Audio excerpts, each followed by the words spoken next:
uh, I published a paper. The title of that, I published a book in 2014. The title of the book was Terrorism, Television Violence and Innocent Children. Terrorism, Television Violence and Innocent Children, published in 2014. This was the first book, and I consider that nobody has published a book on this topic till to date. So, television violence. Define what is violence. Aggression, inward aggression, towards aggression, others aggression, fighting, violence, even a lifted eyebrow. Even a lifted eyebrow may be considered as violent behavior. You will be surprised to note, even a lifted eyebrow can be considered as a non-verbal violence form of behavior. So in my book, I reviewed significant contribution of many psychologists, as I referred, Professor George Gerbner, Professor Albert Bandura. Professor Albert Bandura's imitation, social imitation, modeling behavior, that how children learn violence from viewing television. Professor Albert Bandura played a very significant role in psychology with a special reference to modeling theory, imitation. He explained in detail, Professor Albert Bandura. So by means of Albert Bandura's social learning theory or learning by imitation, one can understand psychological aspects of television violence and its effects on TV viewing children. Now pursue that against to Professor Albert Bandura's and others' contribution, Feshbach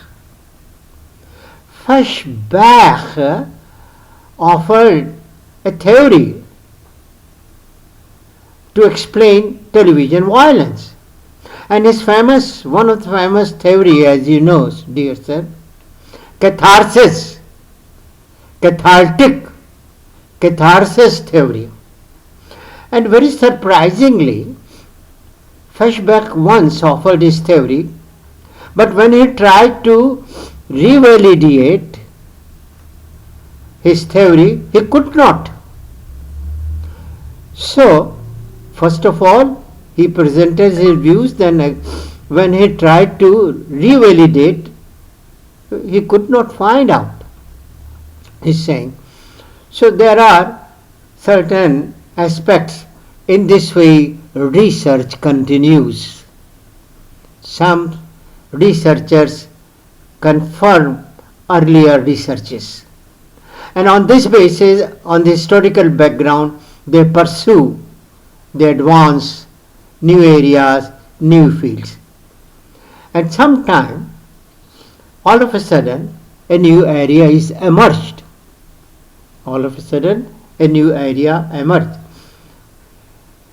That you see that Sigmund Freud, for example, Professor George Gerbner, as I referred, for example, Professor Albert Bandura, for example, and our own late Professor Dr. S.M. Makhni, my former chairman, Department of Psychology, University of Peshawar.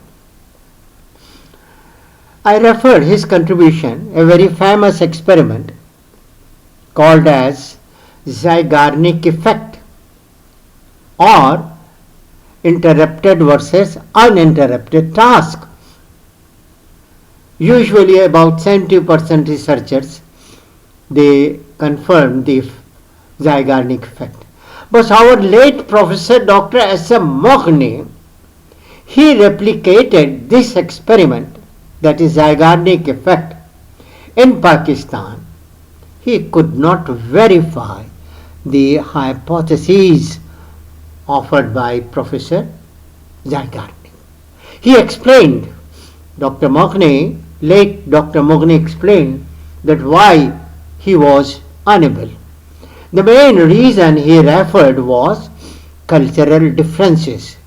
The culture where Zygarnik conducted experiment and Pakistani Professor Moghni conducted this experiment, replicated this experiment. His experimental finding was published in journal titled as Pakistan Psychological Studies, published from our Department of Psychology, University of Peshawar. So it happens, and that some researchers verify earlier researchers, they confirm earlier researchers, and some researchers don't confirm, they don't have any support. In this way, confirm or not confirm. In this way, science progress, new areas. But remember, critically examination never means aggressive behavior. If one does not agree with the earlier contribution, be polite. Be polite. Criticize. Critical appreciation for the sake of advancement of science, not critical appreciation for the criticism. No violence, no verbal violence. So, this is a brief introduction.